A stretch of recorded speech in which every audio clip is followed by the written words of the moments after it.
اور سب اس پروگرام کو اپنا سمجھتے ہیں، اور یہ پروگرام ہے بھی سب کا۔ اور جب یہ کتاب میلے کے ڈیٹ قریب آتے ہیں، یعنی دسمبر سے ہی لوگ پوچھنا شروع کرتے ہیں کہ بھئی اس بار ہو رہا ہے یا نہیں ہو رہا۔ ہماری نیت، ہمارا مقصد جو ہے یہ ہے کہ ہم مکالمے کی گفتگو کے ماحول کو آگے بڑھائیں۔ بہت سارے توقعات اور امیدوں کے ساتھ ساتھ کچھ خدشات بھی تھے، خاص طور پر جو بلوچستان کے حالات ہیں ہمارے ارد گرد کے، لیکن اللہ کا شکر ہے کہ ہمارا ایونٹ بہت کامیابی سے منعقد ہوا، اس کا افتتاح ہوا، اور اس میں جتنے مہمانوں نے شرکت کرنی تھی ان میں سے بیشتر نے شرکت کی، اور افتتاحی تقریب کے ساتھ پہلے دن کی تمام جو ایونٹ تھے، جو سیشن تھے، وہ منعقد ہوئے، اور لوگوں کی بڑی بھرپور پارٹیسپیشن رہی۔ لوگوں میں خاص طور پر طلباء و طالبات، نوجوانوں اور شعر و ادب سے دلچسپی رکھنے والے لوگوں اور فنکاروں نے بڑھ چڑھ کر حصہ لیا۔ نہ صرف انہوں نے سیشنز کو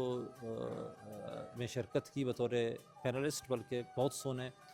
حال میں تشریف رکھ کے ہمارے سیشن کو سنا، اور کتابوں کے سٹالز پر بھی ان کی بڑی اچھی حاضری رہی، اور جو پہلے دن کی ہم نے ڈیٹیل جمع کی تھی تو اس کے مطابق بھی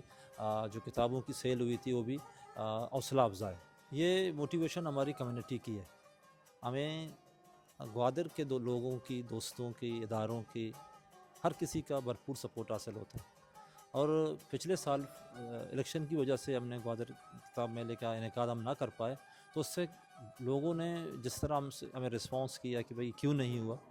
اور جب یہ کتاب میلے کے ڈیٹ قریب آتے ہیں، یعنی دسمبر سے ہی لوگ پوچھنا شروع کرتے ہیں کہ بھئی اس بار ہو رہا ہے یا نہیں ہو رہا، اور ہمیں بڑھ چڑھ کر سپورٹ ملتا ہے۔ ہوٹل والے ہمیں سپورٹ کرتے ہیں، ٹرانسپورٹ والے سپورٹ کرتے ہیں، میڈیا، پولیٹیکل لوگ، اور سب اس پروگرام کو اپنا سمجھتے ہیں، اور یہ پروگرام ہے بھی سب کا۔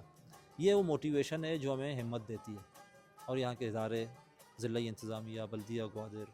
جو بھی ایم پی او ہوتا ہے، سب کا سپورٹ ہمیں حاصل ہوتا ہے۔ تو یہ ایک بہترین چیز ہے جو ہمیں حوصلہ بھی دیتی ہے۔ ہم یہ سمجھتے ہیں کہ اس میں مشکلات ہیں، ہمیں معلوم ہے کہ اس میں مشکلات ہیں، اس میں بہت سارے پرابلم پیدا ہو سکتے ہیں، لیکن ہماری نیت، ہمارا مقصد جو ہے یہ ہے کہ ہم مکالمے کی گفتگو کے ماحول کو آگے بڑھائیں، لوگوں کو موقع دیں کہ وہ اپنی بات کہیں، بچوں کو موقع دیں کہ وہ کتابیں پڑھنے کی طرف راغب ہوں، اور فن اور جو ہمارے فنکار ہیں، یہ سب سے اہم ایسپیکٹ میں بتانا چاہتا ہوں کہ ہمارے فنکاروں کی حوصلہ افزائی اور ان کے لیے آگے آنے کے مواقع بہت کم ہیں۔ بلوچستان کی تازہ ترین خبروں سے باخبر رہنے کے لیے گدروشیا پوائنٹ چینل کو یوٹیوب پر سبسکرائب کریں، اور فیس بک، انسٹاگرام اور ٹک ٹاک پر فالو کریں، تاکہ آپ سے کوئی خبر رہ نہ جائے۔